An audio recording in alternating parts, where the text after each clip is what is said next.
space. The conversation around leaving genius on a table. And for those of you that are not already doing so, if you can follow me on Twitter, Instagram at Colin E. Seal or Colin Seal, you can do that. But this is kind of a follow-up to what I did the other day for those of you that were there for that conversation. Because identification is one part of the puzzle.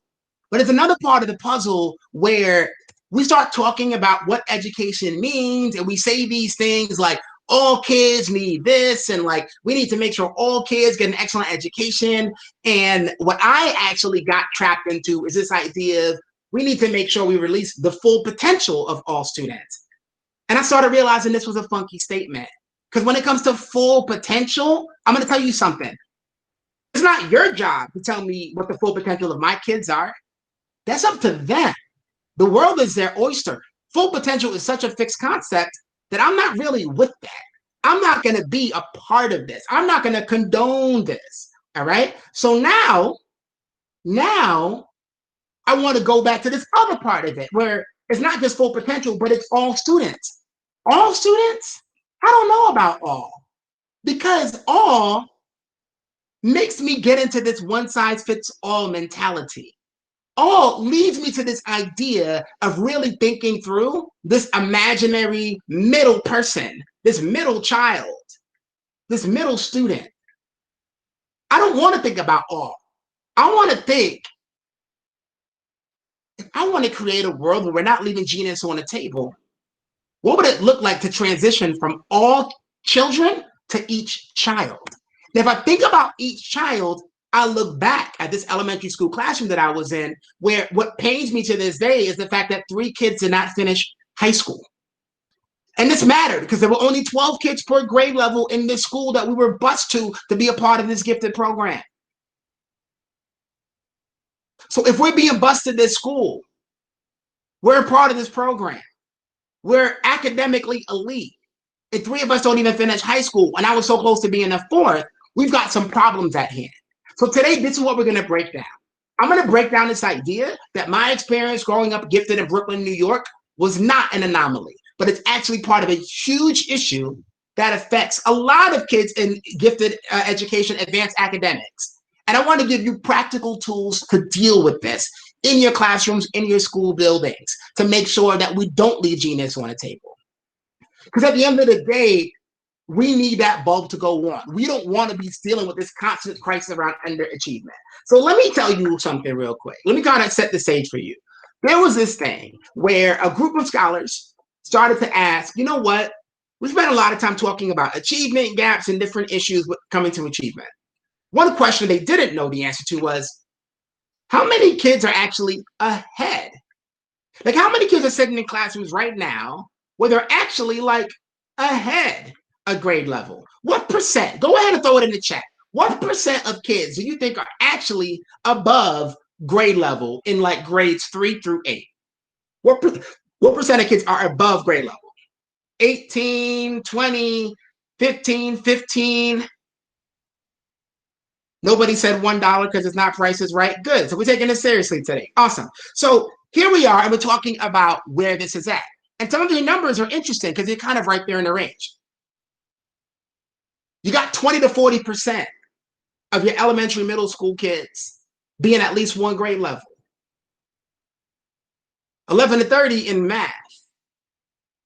When you start looking at who's 4 grade levels ahead, so 4th graders at the 8th grade level, up to 10% of kids in 4th grade are already reading 4 grades ahead of the level. You might notice the disparities between reading and math, and that might make sense because it's pretty easy to just tell a kid to get a more advanced book. It's not as easy to ask a 4th grade teacher to teach 8th grade math. But here's the funky part.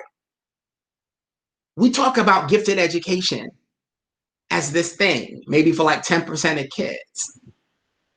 But in reality, we've got kids that are advanced academically at levels well beyond what we identify in our gifted programming. Even when you start factoring special considerations and all that, like nobody is putting 40% of kids in their gifted program. So I want to dig into this a little bit more, Because when you start talking about leaving genius on the table, here's the secret. These numbers are not staying there. Our kids who are achieving at high levels in elementary school are dropping off. And you know where the drop-offs are happening? Low SES, race. So we're seeing more likelihoods of kids like the ones I went to school with, not graduating from school, not going to selective colleges, not graduating from college once they get there, not having meaningful outcomes in life after they finish college. So what this looks like is I've got a kid that I went to middle school with in my gifted program who right after high school barely graduated, and he's a Marine to this day. Nothing wrong with being a Marine. It's great. I got another friend who works at like the T-Mobile store in the mall in my old neighborhood. Nothing wrong with working at the T-Mobile store. But there is something wrong with leaving genius on the table. Because this kid was voted most likely to succeed when I was in 8th grade. This kid could have invented the next big thing. So we're suffering as a society because of the way that we're leaving genius on the table. And I started realizing there's some issues here that play into this. And I know y'all have been talking a lot during this conference, during these sets of workshops around the myths around giftedness. But what I realized is like being gifted is one thing. Being gifted in Black, being gifted in brown, being gifted in poor is another thing. Because my intensity is threatening to some adults, even when I was in 3rd and 4th grade. The idea of me having abstract thinking can be a challenge for a lot of folks as well. So this high achieving gifted learner isn't something that I should look at in a race neutral context. Because gifted behaviors for a lot of the groups historically underrepresented look a little bit different. And I want to be clear with you all about something. The way that you're dealt with as a child whose needs are not being met are real funky. Because what do we do when kids, when they finish early? They finish their work early. So what do you ask them to do? Often we say, hey, just go get a book to read. All right. Any other things? Like what else is in the universe of nonsense that they ask kids to do when they finish early? So go read a book. What else can you do? You could do more work. Good luck with that, right? Go do more work. Help your classmates. And here's the thing that gets so crazy, right? Like, not just help your classmates, but help the teacher. Do y'all remember it used to be like a bonus to be able to clean the chalkboard? I don't know what level of disgusting bacteria was in that gross sponge, but you felt like you were winning at life if you got to have that gross sponge and put those things out on the chalkboard. And yet they ask you to go help your peers. And I'm always like, if I know the material enough to teach it to my classmates, why exactly am I here? Why isn't it an issue of social justice that every child should be challenged every day? Don't I deserve that? And then here's the part that really gets me. I was with this program for a long time. When I was in 8th grade, like I was the prototypical 8th grader. National Honor Society. I was double accelerated in math. I was double accelerated in English. I was part of any committee. My school was, in a poor neighborhood in Brooklyn. So I was like the literal dog and pony show. I was the dog and the pony. Whenever something was going on in my school, I was the speaker. I was that kid. Then all of a sudden, just like these kids in my class, just like these kids who didn't finish school and had a lot of issues in high school, I became the same exact kid. I went to a high school called the Bronx High School of Science. And what's interesting is when I look back at these pictures from my freshman and sophomore year in high school, like every single picture, I look exactly the same. I wasn't a rapper. I wasn't like appearing on a rap album cover. This was just what I did. This is how I felt. This is what my life was all about. Because I went to a high school where it wasn't a school for gifted kids. It was a school for high achievers. So at this school, what they did is they did harder, faster, more. Y'all know something about that? Do y'all know some teachers that hear gifted and think harder, faster, more? And the reality is, I'm not gonna do it. Like, if you know me the way I know me, you need to know I'm not gonna do it. In the Thinking Like a Lawyer book, I tell a story about ninth grade. This teacher sent us home to go watch Gandhi. Back in the day, the VHS, that was a 2 VHS set. You want me to go watch Gandhi and answer 35 questions about Gandhi? Guess who's not doing that homework? That's a simple, simple answer. No way. No way am I going to sit there watching Gandhi. Are you crazy, lady?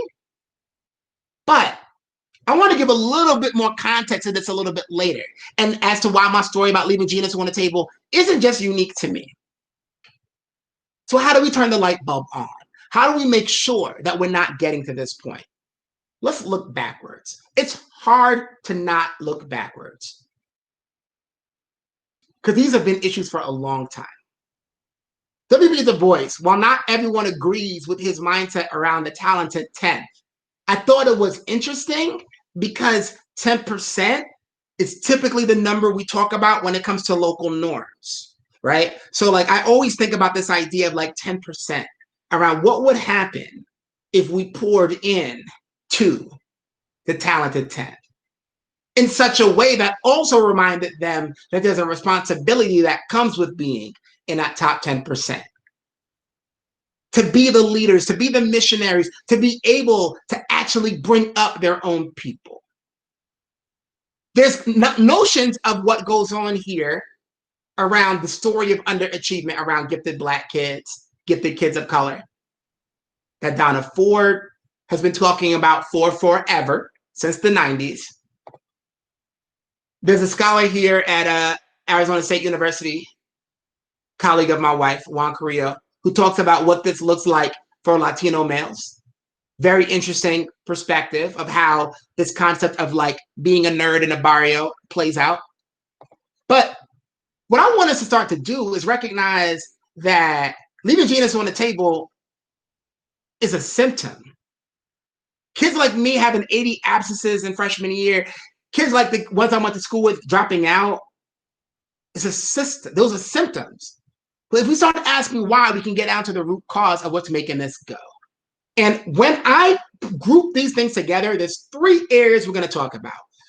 We're going to talk heavy on the cultural part, not so heavy on the psychological part, and we're going to break down the social part as the biggest takeaway of today's conversation. All right? That's what we're doing as part of this. So I want to look at this, and this is usually a group activity we spend a lot of time on. We don't have as much time today, so I want to make sure that we do this without taking up too much time. So there's 2 islands, and they're separated by a body of water. Keep track of the characters here, right? There was a ferry that traveled between the islands once a week. One island, there was Nin. On the other island, there was Zug. And then one week, Nin and Zug met on a ferry, and let me tell you, it was love. They didn't have any way to get there, so they met each other every week on the ferry. And then one day, Zug said, listen, this long-term relationship is just too hard. I can't handle it. It's over. Nin was devastated, got off the boat, and she got off the docks, and she was crying. Then Goo comes, right? So we got Nin, we got Zug, and now we got Goo. And Goo said, what's wrong? Nin told the story and said, huh. And then the Goo replied, it's okay. I'll take you across to the other island, but there's one condition. You have to spend the evening with me. And then thought about it and said, all right, I'll do it. The next morning, Nin and Goo set off for the other island, but news travels faster than Goo's boat. And Zug heard about Nin's decision before they arrived and was waiting on the shore when the boat got there. Zug said, Nin, you have been unfaithful. Leave. Again, Nin was devastated, sat on the shore and cried.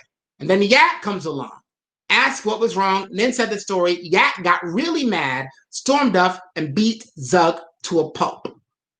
So, Nin, Zug, Goo, and Yak.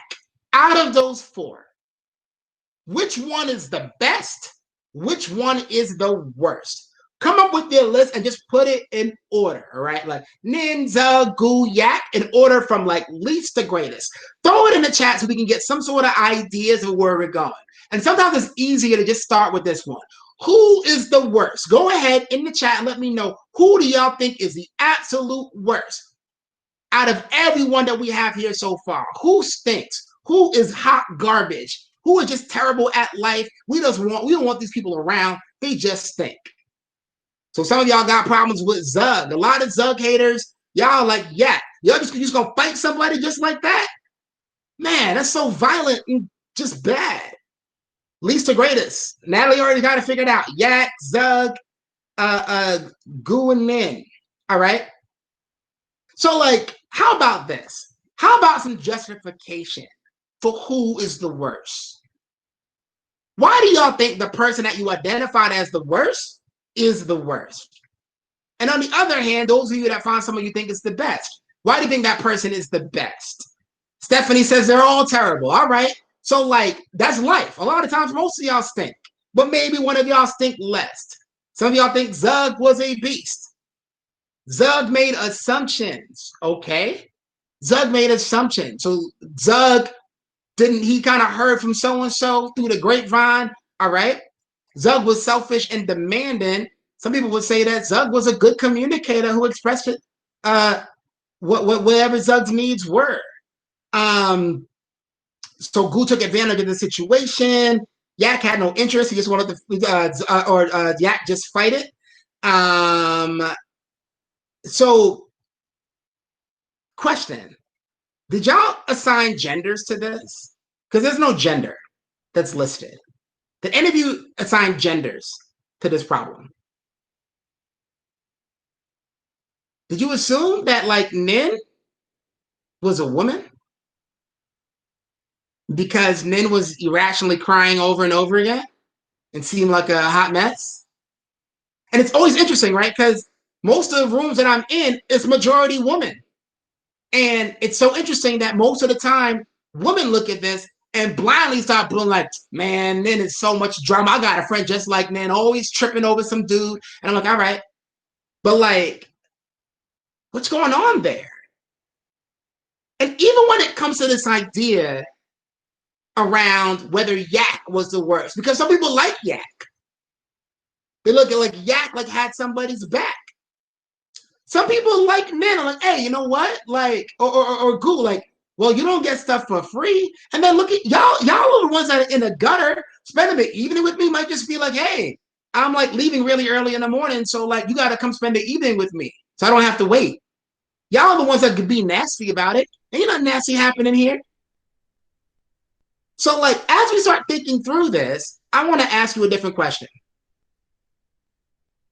Why am I even talking about this within the context of leaving genius on a table, within the context of underachievement and trying to reverse underachievement? Why am I talking about this? Any predictions, thoughts, concerns? Why did I ask you to do these rankings? So, implicit bias. Michelle, I'm going to take that comment and I'm going to ask us to be honest with ourselves. Implicit bias is a garbage term, in my opinion. The reason I think it's a garbage term is we say it to make people feel nice. I don't think it's implicit bias. I think that the reasons that we say that Nin is a woman in this case and we assign gender without thinking about it, even the way that we assign people from best to worst, it is totally explicit bias. We know exactly what we are thinking. We know exactly how we feel. And the impact of it is a real impact. So implicit makes it seem like it's some subconscious, I didn't know it was happening sort of deal. I need you to own it. The same way that I need to own that as a teacher, I was explicitly biased against Black boys in my classroom. I was much more harsh on discipline when it came to Black boys in my classroom. Hear me out for a second. I knew the world was harsh for Black boys. And I felt this really insane need to over-prepare them for that harshness. That was explicit bias. I needed to name that and own that in order to change that. So we start thinking about stereotypes, we start thinking about how we characterize student motivation, student engagement.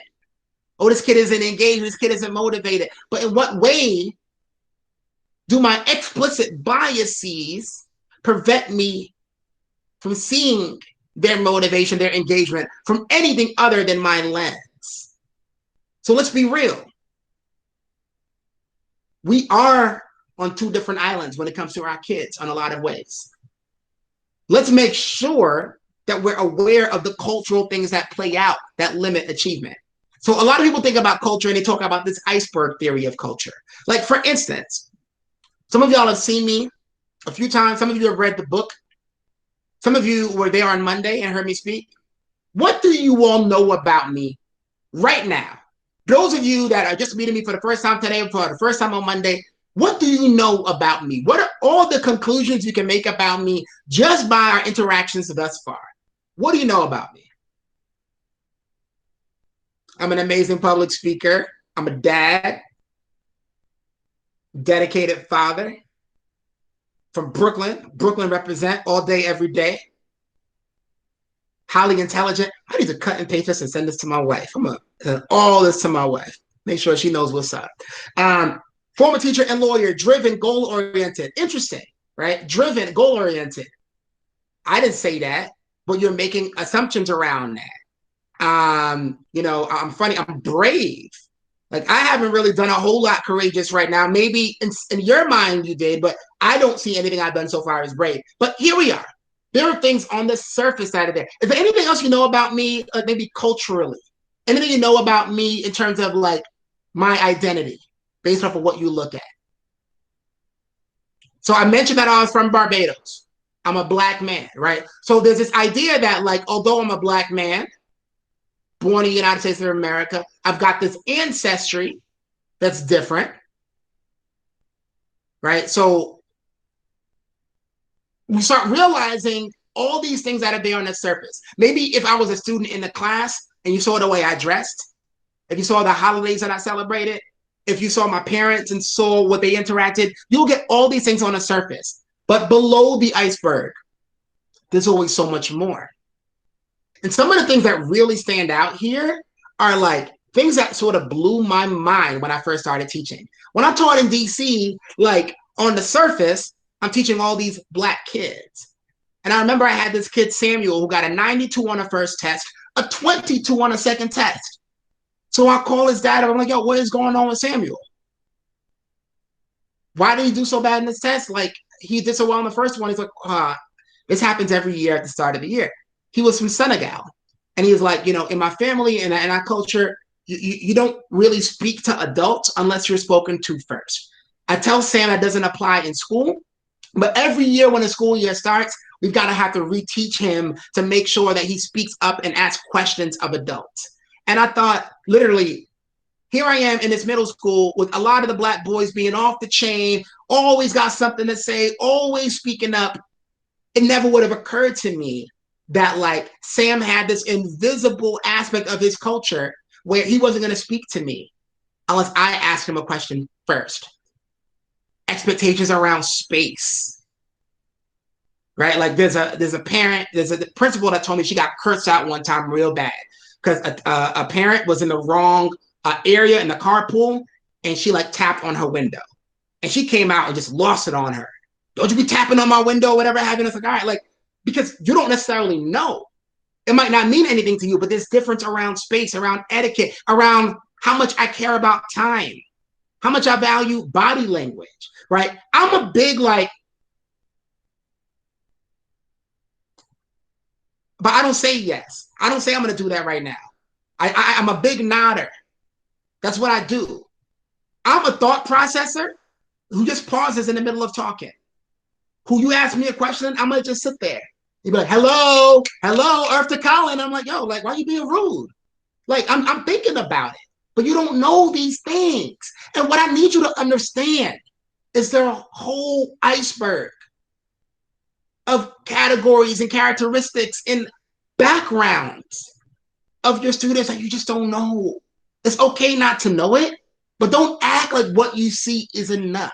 All right. So with this said, I want to go back to this other part around leaving genius on the table, around my personal issues there, and how I spent a lot of my life blaming myself for being an underachiever, being a slacker.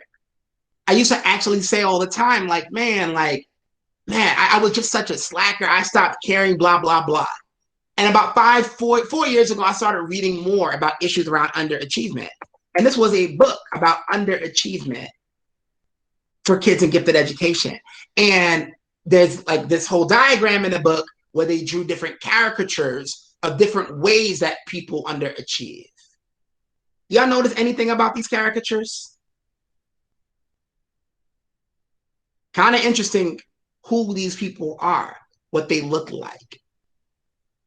And I started recognizing that, like, maybe it's not just me.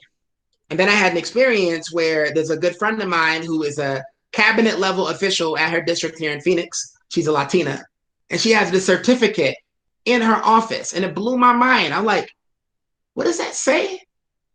And it turns out that when she was in 4th grade, she was in a really elite gifted program here in Arizona. And they were giving out awards to kids at the end of the year, you know, best at math, most likely to succeed, all these different awards. And everyone in class signed these awards and passed it out in this public ceremony. Her award was for asking the most and stupidest questions. And when I see this, I wonder if we really understand what it means when I ask, is it safe to be Black and gifted at the same time? To be brown and gifted at the same time? To be poor and gifted at the same time? Because it's not always safe. And we start recognizing that, like, when the teacher was looking at Erica, they weren't looking at her as a future leader of a district who gets paid to ask tons and tons of probing questions about data, about student performance, about student discipline. They see her asking as defiance. They see her asking as questioning her authority. Maybe we're not giving our kids certificates that are this bold, but there's other ways that we are signaling that they don't belong. So I face this in particular because of this extra challenge of only being diagnosed with ADHD at 37 years old. So all throughout my experience, like, it always pained me to the core that here I am at this school where the only criteria to get in is to pass the test, and I passed the test. I'm sitting in the same exact school where, like, Neil deGrasse Tyson graduated from, 9 Nobel Prize winners graduated from, and I am not doing a single homework assignment for months at a time. Why is it so easy to just leave me there as a struggling Black student and say, whatever, he's lazy. Colin's a hot mess. Colin's disorganized. I didn't even need a diagnosis of ADHD to get someone to help me. And this is why I think it's just so important to transition from all children to each child. Because I was a child who needed your help. I was a child who needed that attention, that support. So, like, there was a lot going on beyond the iceberg. I need you to care to look beyond the iceberg, look beyond the surface. So what does this mean?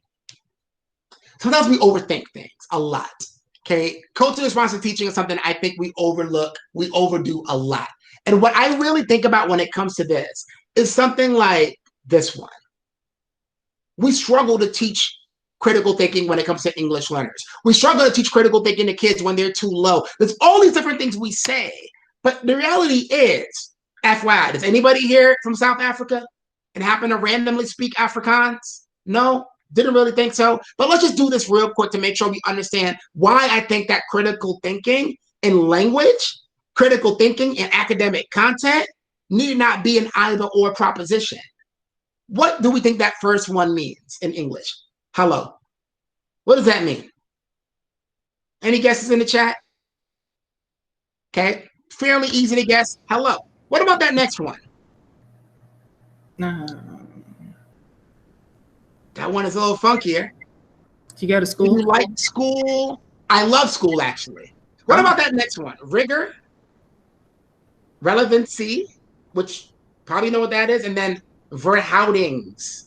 Sure, that's not how you pronounce it, but, like, that's what it looks like to me in English. Any idea of what that is? Relationships. Relationships, right? And how'd you get that? Who said that? And how'd you get that? Because it's training from years and years ago. It was part of our training as teachers. So it's a thing, right? You made a connection. Like, I remember learning about the 3 R's: rigor, relevance, relationship. So I'm gonna go ahead and make that connection. More is good morning. Summer is wonderful. At least it was while it lasted, and it seems like it's already done. But here we are. We don't speak Afrikaans, and in 30 seconds, we were able to engage in a lot of critical thinking patterns, looking at different pieces of words and reminding ourselves of, like, what they might have meant, making predictions and inferences. So, like, this is here. I know that we can do our reframing, right? Like, English language learners are really emerging bilinguals. Kids that are like low and struggling academically, they're learning how to learn, which we know is part of leveling up. So as we think about this idea that critical thinking is an important part of what our kids need anyhow, I need to make sure we step back and understand that leaving genius on the table, it's not just about this idea that our kids are going to get a good job and get a college degree. It's they've got to solve problems that we have never faced before as a society. And I want to be clear.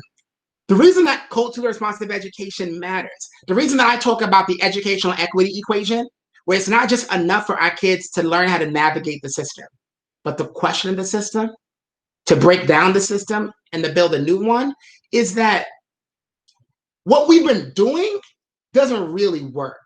When we act like the definition of success is to move our kids along a pathway that brings them closer into more proximity of, like, whiteness as the norm, using those norms to define their success, their achievement, our society is actually missing out on a broader set of ideas, a broader situation of constructs. Pedro Nogueira says this all the time, and I want you to think about this for a second. People ask all the time, like, you talk about inequity in education in terms of discipline. In fact, I actually heard one of your board members put this in one of the meetings before, where she was like, we talk about disproportionate discipline as if, like, it's our fault if kids are, like, choking out, if Black kids are more likely to choke out another Black kid on the bus. But, like, nobody talks about disproportionality when it comes to all the Black kids on a baseball team, on a basketball team. And I'm like, all right, let's talk basketball for a second. Because there are a lot of Black people in the NBA, much more percentage-wise than you would see in, our society as a whole. But Pedro Nogueira would point out that, like, Pedro Nogueira is a scholar. I think he's the dean of education now at USC. Pedro Nogueira would say, the thing about a basketball hoop is that in a poor neighborhood, it's 10 feet tall. In a rich neighborhood, it's 10 feet tall. On the East Coast, 10 feet tall. Rural, 10 feet tall. A basketball hoop is a basketball hoop. So when the hoop is the same, then the game is the same. I'm playing the same game. When it comes to our kids and the challenges that we face with systemic racism, let's be clear, we are not playing the same game, which means we've got to be super purposeful in what it looks like to start to break this apart. So when it comes down to this is where this thinking like a lawyer construct comes from. This is where it becomes really important to push our kids beyond the obvious, okay? So, like, I don't necessarily need to go through this whole activity in full to make sure you understand this, but imagine this. I can look at pictures, ask my kids to figure out what the rule is that bring these pictures together, and then add another picture and say, okay, change the rule, modify the rule. And now you're in charge of the art gallery, and you need to decide whether or not these next 2 pictures come in. Does this picture come in, yes or no? What's a reason that it could come in? What's the reason you would exclude it? How might you have to change the rule if you would include it? Same thing here. A reason it will get in, a reason you wouldn't let it in. What's a reason you would exclude it? Here is something that I'm doing in this point. I'm asking my kids to bring their values, their experience, their judgment to the table. It matters. It's a part of their analysis. It's a part of the learning outcome. You are a part of this. If I'm a teacher doing this activity in middle school, 5 periods a day, I'm going to have 5 different learning experiences because those learning experiences are being shaped by you because you matter. You have a voice. You have value. Culturally responsive teaching is really about recognizing and giving the chance for that kid to show what their culture is, to show how they contribute to the learning space. So as we talk through this, and we go through this space of like what this means, like if I want my kids to think like a lawyer, make a claim, back it up with evidence, look at different perspectives. This painting should get in for this reason. It doesn't get in for that reason. Weigh the consequences. Well, how would I change the rule if this got in? What would this mean for future pictures if this got in? What would the world look like if pictures like this got into a gallery like this one? And then draw a conclusion based off of that analysis. If this is the structure that we're going for, I can do this as a math teacher. I can be teaching prime and composite numbers. And instead of telling you this is a prime number, this is a composite number, I can just give you a list of numbers, tell you what they are, ask my kids to identify the pattern and make guesses on what the rules are. And I can start to unveil that in such a way where it starts to click to my kids in a way that it's going to stick. And I have an example of that in the Thinking Like a Lawyer book that you all are going to get. When I talk about culturally responsive teaching, I want to be clear. It doesn't just mean that you identify text and literature and examples that involve our kids' names. That matters. But my favorite poem ever is Robert Frost's Stopping by Woods on a Snowy Evening. But at the time that I wanted to teach this poem to my kids, I was a math teacher in Las Vegas at a school that was 100% Black. Now, I don't know for a fact that Stopping by Woods on a Snowy Evening is about a white dude, but I presume that it is. So you got this white dude that's going through this forest full of snow, and I'm sitting here in Las Vegas in the desert, and I've got a problem. I'm not sure how this is going to connect. So what I did is I Pulp Fictionized the content. I started with the ending, but I have promises to keep, and miles to go before I sleep, and miles to go before I sleep. Where's this person at, and have you been there before? Where is this person at, and have you been there before? So all of a sudden, my kids are talking their stories. My kids are going back into their experiences, and they're telling the story of the moment that they were about to quit something but didn't. At the moment, something got really, really hard, but they couldn't. Too many people were depending on them. They made a promise to themselves. They made a promise to somebody else. Now, when we started talking about that level of promise, when we start unveiling the rest of the poem, these lines hit a little bit different. He won't be not see me stopping here to watch his woods fill up with snow. That's like, not tonight, not right now. You're not gonna get me today. The devil is a lie. Like, not gonna happen. I'm gonna push through this one. The darkest evening of the year, that had more value. There was a child who had just had her dad deported. She was in pre-calculus. She's trying to figure out, I'm college bound. I don't know what I'm gonna do, but I know that I want to go to college. That's the promises I have to keep. So I got to keep my head down, keep pushing. The woods are lovely, dark, and deep. Nobody's going to blame you to quit right now. Nobody's going to, it's a beautiful place to quit. A beautiful time to quit. You are probably a quitter, but you've got promises to keep. So what I want to be clear with you all about is when I talk about not leaving GNs on the table, and the cultural part of that is so much more than like throwing a name Tyrone in a math problem. You got to make sure we give every kid in our classroom a chance to be a part of the learning. We need to make sure that our kids feel like their stories, their value, they explicitly matter. Think about this. There are signals that I send you all throughout today that you all matter. I ask you all the time, what do you think about this? What's your opinion on this? That's what a classroom that's culturally responsive entails, right? So I want to go through this. Again, explicit bias is the thing that I want to be more careful about versus implicit bias, because in a lot of ways, I was explicitly biased in ways that I needed to take ownership of. I want to make sure that I understand ways that I can leverage culture. If you look at Jefferson County, let's make sure that we are thinking about how we diversify gifted and talented programming in terms of who the teachers are. We know that Black teachers, generally speaking, the research has shown that like they're 3 times more likely to identify Black kids. But it doesn't really happen that often. So how do we do this? How do we get the positive perspectives? How do we communicate high expectations more thoroughly? These are things that we've talked about a little bit in the last session, right? Like there's a story, there's a history here. There's a because, not despite angle for who our kids are and what they do.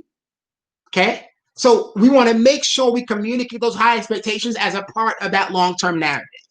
Very quickly, I'm going to go through the psychological part, but I'm not going to spend a whole lot of time on this. The main point here is there's a double consciousness involved when it comes to being a person in an underrepresented population that's part of this gifted program, right? This double consciousness, you're seeing yourself through the eyes of others. I think Lindsay alluded to this the other day, like, oh, like, I'm gonna go to this gifted program, but I'm gonna be away from my friends. What is that going to look like? I'm seeing it from different angles. So what I would recommend for all the counselors that you know, the counselors at your school, I want you to tell them, start the email right now. Like, listen, I need you to research the positive racial identity development model so that we can work on this more explicitly from a social emotional context when it comes to our kids. Because what Donna Ford and Dr. Harris's research had showed is that when Black kids in particular grow up with a positive racial identity, they're much more likely to feel comfortable in their identity as a scholar. The two things were connected. When you felt proud of who you were as a person, it's impossible to feel really proud in an intentional way about your identity as a Black person without also being comfortable with the Black scholar identity, because those two things are connected in a way that really matters, all right? So what does this look like? Psychologically, all I can say is that we want to make sure that when we have these conversations, we don't say, hey kids, it's social emotional learning time. No, thank you. It's got to be embedded in what we already do. So in Three Blind Mice, it could look like, what are the hardships of being a blind mouse? Where are those challenges? Where are the struggles of being a blind mouse? What might be some reasons they're running after the farmer's wife? Maybe they're relying on other senses. Maybe they rely a lot on the sense of smell. Maybe it's not about you, lady. Why's always got to be about you? It's not about you. So as we start thinking about getting this perspective and looking at this from different angles, looking at it from the farmer's wife's perspective, we can get to a point where even in a social emotional context, we can start to address these things. So we want to be careful about how we implement more ethnic studies access so our kids can see themselves and understand their stories. Reading more biographies, understanding that their stories are not unique, but a lot of people have overcome struggles for greatness. I love the story of Muggsy Bogues. Muggsy Bogues was 5'3" and he was in the NBA. Now look, 5'3" is short in real life. So to be 5'3" in the NBA is incredible. I read this book 100 times when I was a kid because it inspired me that I can do anything I set my mind to, all right? Make sure our counselors have that exposure and find a way to integrate SEL into your instruction instead of making one more extra thing. So the last thing I want to talk about, and somehow I'm going to do this in 5 minutes and have a chance to still be able to have some questions and answers. Social pressures matter when it comes to certain populations within gifted education. And I don't want to pretend that it doesn't matter, okay? There's a pressure to be average that is felt more depending on who you are racially. So Roland Fryer, who's a scholar, Harvard economist, he started talking about this stigma around acting white in school. Caveat, I don't know what acting white in school was. I didn't go to school with any white kids. Acting white, literally, I don't even know what that would mean. Like, I just don't even know what acting white would have meant. But we understand that, like, this is something that there is a social stigma to some extent. It's not universal, but to some extent. This stigma around acting white and like showing your racial, your scholarly identity is different depending on race. So there's two main studies, right, that kind of base the premise for this. The one study looked at this idea of smart to be cool, cool to be smart. And the setup here was they had a school where you could take this SAT class, all right? SAT prep class. But you had to signal whether or not you're going to be making it public that you were taking a class. So in one control group, you didn't have to make it public. In the other control group, you did have to make it public. And what they found was there was a massive drop-off when you had to make it public. So it meant that there was some social pressure around it. But why it mattered was interesting. It mattered because in some cases, it was cool to be smart. I didn't want to sign up because I didn't want to look like I was dumb and I needed the class. But in other cases, it was smart to be cool. Like, I didn't want to sign up and make it look like I cared about school. So we know that the social image actually matters. But in Roland Fryer's study, when he started looking at longitudinal data for one of the biggest longitudinal data sets in education, Black kids with a 4.0 had 1.5 fewer friends than white kids with a 4.0.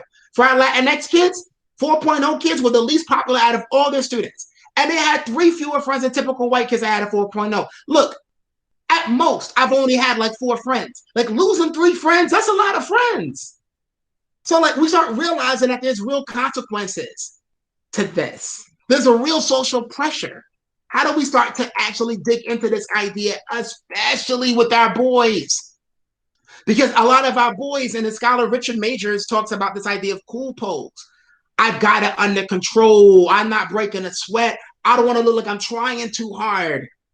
We've got to make sure we think about how to be anti this, which means we've got to make sure we actively engage our kids. We got to make sure that we're super on the spot around like pushing and engaging and tapping into our kids, thinking like a lawyer. This idea of connecting learning to justice and fairness is how we go about doing that, right? Like whether we look at this case where a 5-year-old boy pulled out a chair and his aunt ended up suing him, I don't really care that you know the ins and out of battery. I want my kids to be driven, to think about the aunt's perspective and think about this poor 5-year-old boy who's getting sued and how messed up that is. Because when they think that it's messed up, they can start making inferences and predictions about why this is happening to begin with. Maybe there's family drama. Maybe this kid just has a lot of money. Maybe she really just can't pay, but they're making inferences because they care to. It's fun. It doesn't feel like learning. It's engaging. I could even have them doing much more broader public policy consequences around what the world will look like. If you could just sue people every time a 5-year-old makes a practical joke that goes wrong versus a world where you were able to pull out chairs on people all the time and get away with it just because you were only 5. So with this said, as a math teacher, can I set up my problem? So instead of just doing a math problem, I can say, hey, here's 2 that are both wrong. Which one is more right? I could do this with 2 science experiments. Which experiment, they both have flaws in their procedure, in their design. Which one is more likely to lead to valid results? These 2 paragraphs are both kind of funky in their structure and order. Which one is clearer?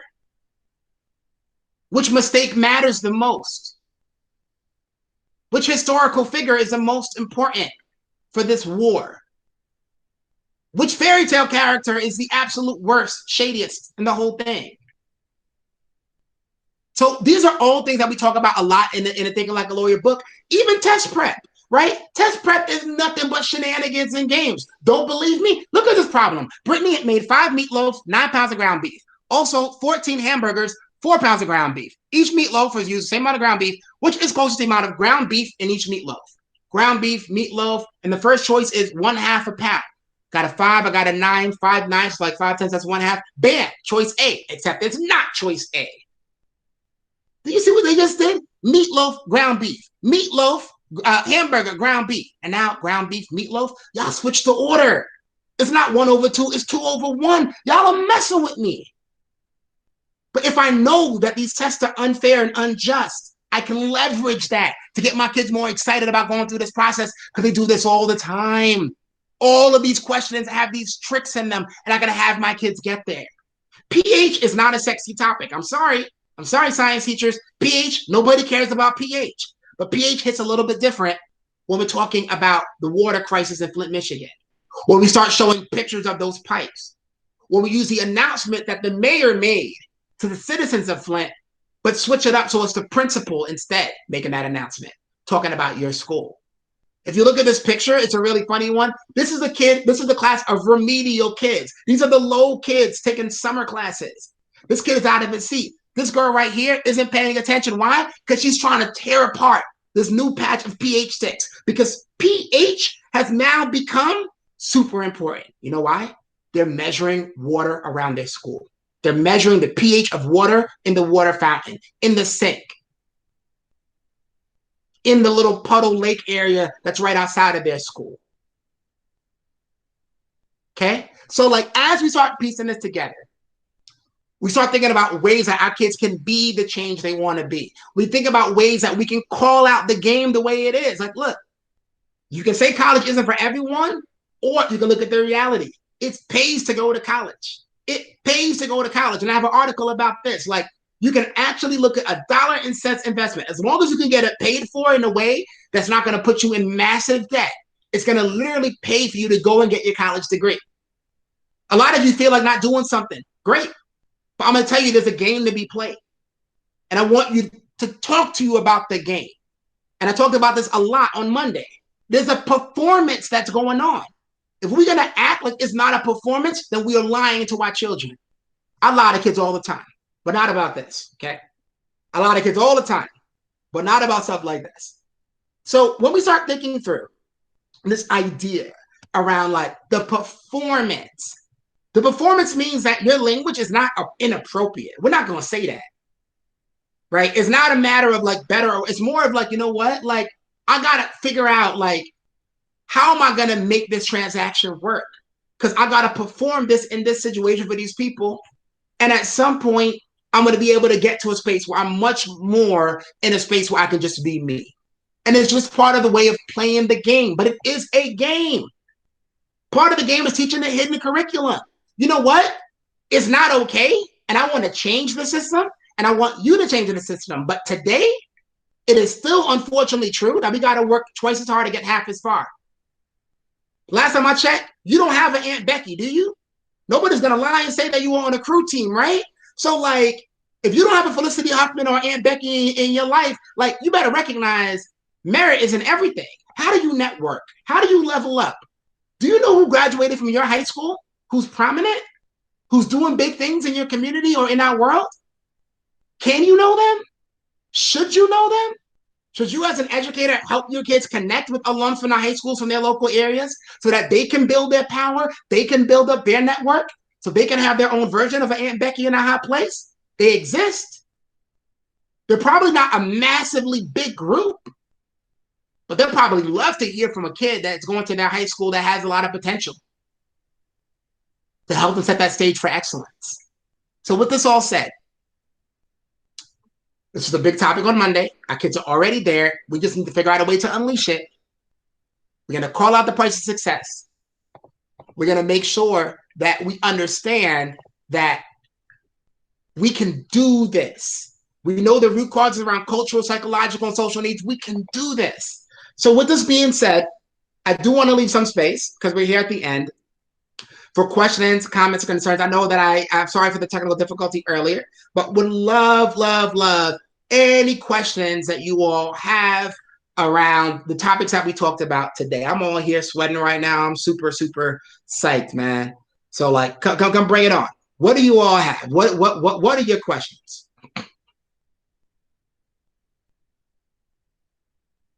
And if you want to unmute yourself and say your question, even better. You know what? I'm going to stop sharing so I can maybe see all your faces on here without looking all awkward. But yeah, what are your questions? Questions, comments, concerns? Where are we at?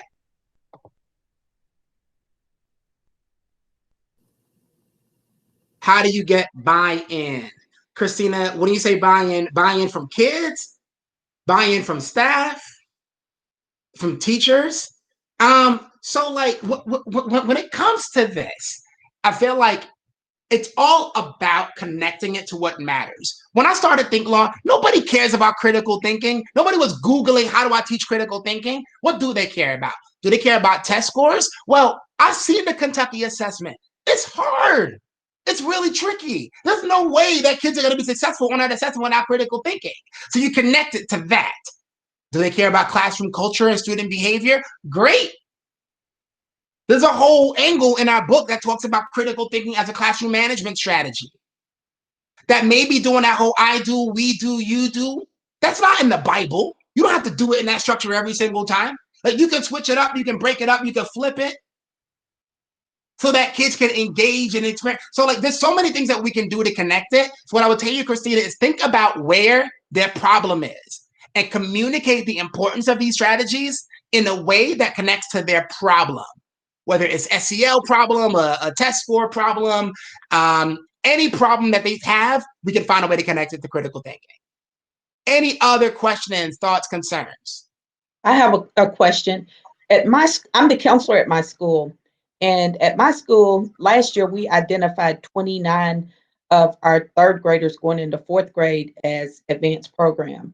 And I test kids third grade, and then I go back and test again fourth and fifth grade, because I feel like third grade, when you test in October, you're just an old second grader. So I always go to the higher grade. But my question is, once students are identified, how could I motivate teachers to recognize students that are leaders and students that are critical thinkers? I have one student in a classroom a couple years ago. He was a fifth grader, and we were a pilot for the Gifted Leadership Program. So the teachers didn't want to complete the forms for the Gifted Leadership Program. So I started completing the forms myself and just kind of getting the teachers to buy in while I filled out the form. But there was one student in particular that I recommended for a gifted leadership. And he was already advanced program. He had a 27 raw score. And his teacher stood at the door and told me that he was lazy. And that's not that child. The child wasn't lazy. The teacher was lazy. So what kind of conversations can I have? So I'm gonna give you nothing against teachers. I'm gonna give you a very practical piece of advice. Okay. Do I sound crazy? No. No, I think because you're if you can mute yourself, I think maybe there's some echo or something. But here's what I noticed. If you tell your teachers in advance, you know what, go ahead and refer. Like I also want to keep track, because I work very closely with special education and behavior departments and ELO departments. Go ahead and also make sure you refer anyone who is literally a pain in your ass. Who are the biggest pains in your classroom? And I want to make sure that you put them on my list as well. Because so often, that's the kid who no teacher is ever going to put on that list. But in so many ways, a lot of the creativity that it takes to be a particular sort of pain, that's gifted to the max. All right. And we've got to make sure that we get there. So that's the number one thing. And like, I think we got to kind of meet people where they are, and we've got to do a really good job of educating our parents on this stuff too. Honestly, a system based off of parent and teaching referrals are always a little bit flawed. Always, just built in. That's always gonna be a little bit flawed. So you got to figure out all the different ways that you can start to leverage that in different ways. Jamila had a really good question around changing the term low SES. Like, I'm not gonna lie to you, I'm kind of a fan of the term like poor, right? Like I grew up poor. It just is what it is. It's a fact. It is not something like being in poverty. It is not a disease. Being in poverty was not a personal choice. Being in poverty wasn't an issue of personal responsibility any more than somebody that's born into random wealth through a trust fund is an act of personal responsibility. It's what it is. So I like to call things what they are, because in a lot of ways, I look at poverty as a tremendous asset. I look at poverty as like, you know what? Knowing what it means for your whole entire life to optimize constraints, to have to prioritize consistently, to have to collaborate with others to get things that you need. That's kind of the leader that I want to see elevated. I don't think it's a coincidence that we have so many people that are leading amazing work across the world in business, industry, and politics that have this like rags from riches sort of trajectory. There's something about like how you live life when you know that you're part of that struggle that becomes a part of that because not despite story. So like low SES sounds worse than poor for some reason. Like low social, like who the hell are you to tell me what I am is low, right? But like, I get what you're saying and I'm with it. So we talk a lot here. I like this idea here around cultural relevance. I need to understand what they're teaching. Why are we doing this? If it's relevant, how can I change it? I want to push back a little bit on that too, though, Mary. not everything in life is relevant, right? Like not everything is always going to be super interesting. I taught like middle school and high school math. The quadratic formula is what it is. It ain't that sexy. But what I like to do is talk about the game. So a lot of times I'm clear with my kids. I'm like, let me tell you something. In our neighborhood, we don't have a lot of kids that are going into highly selective colleges. So like you want to apply and you want to get a scholarship for this college, they need to know that you're worth the investment. One of the ways you show them, one of the ways you do this performance is to say, I'm going to take really hard classes and do well on them. Because what that shows is when stuff gets hard, you won't quit. So they feel more confident that you'll go to their college and actually graduate from their college and be a good return on that investment. So that's part of what that communication needs to look like. I don't want you to get into this idea that every single thing, 100% of every day needs to be super engaging or else kids are going to completely opt out. Does life work like that? Absolutely not. So we need to have that sort of realistic conversation where like, you know, everyone has moments in life where they feel like not doing something. The difference between people that are super successful and people that are less successful, the people that are super successful, they find a way to do it anyway. How do we make sure that we give our kids the tenacity to do the things they don't really feel like doing because it's part of the performance? Let's just call it what it is. It's part of the performance. All right. I know we're about 10 minutes over time, but I really, really do appreciate you all. I'm really excited to be a part of this community with you all. Please do follow on Twitter, follow along. I appreciate the applause. Folks that are inspired by the message. Please do keep in touch. Jennifer, anything you want to say as we close up and wrap up about how, next steps for the conference? Because it seems like it's been an incredible event. Hold on. I've got two things going. No, I just am so thankful for all the turnout. Can everybody hear me? First of all, nod, maybe give me some yes. And we're going to keep this in mind, and I've gotten feedback. And so hopefully through more contacts now, your GT leads, your counselors can help. You can email me. We're getting the word out, and it excites me as much as it excites Colin, and I can feel your all's energy through this computer. So it's really exciting. Thank you so much. Thank you. Thank you. I'll hang out for a little bit just in case anyone had any additional questions. I'll just be hanging out for a little bit.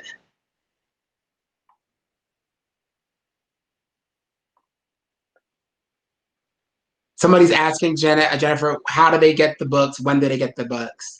Okay, can you all hear me? Okay. I'm not going to explain what I have to ask. Okay. So the books we have to run through Pony and all the COVID things. I think they're in the order of being processed.